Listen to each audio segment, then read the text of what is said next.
contextual. What is happening is whatever's happening today. If something is, it's more conversational, it's more contextual about what's happening in the news today. And you want to be a brand people can have conversations with. When you want 30 days worth of tweets and posts, all you get is buy my brand, my brand is the best. And that is marketing propaganda. So brands have to realize that.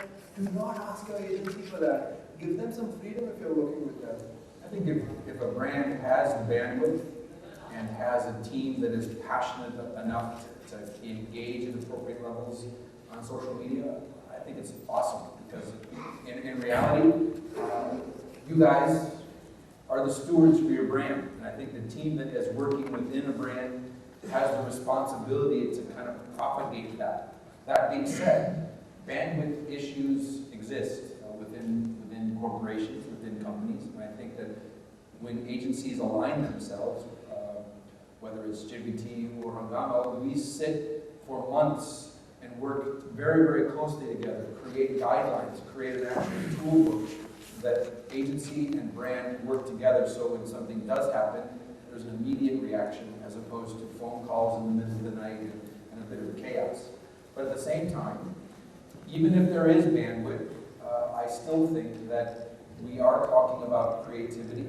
We are talking about creating content that people think is interesting and compelling. And I think an agency brings a different perspective to your brand. And I think I started my career working at Wieden Kennedy on Nike. And Dan Wieden, who was the founder of that agency, would sit in rooms with Phil Knight, the CEO of Nike, and say, I know your brand better than you do, Phil. You're involved in shoes. You're involved in the creation and sales and distribution of shoes. I have the Nike flame in my heart, and I have it within my agency. I know the Nike brand better than anyone else does because I'm focused on it. I'm bringing solutions from social context, from pop culture, from history, from athletics. I'm bringing all that to play. And oftentimes, folks who are working on a brand are distracted by other things. So an agency will bring that insight, will bring that passion,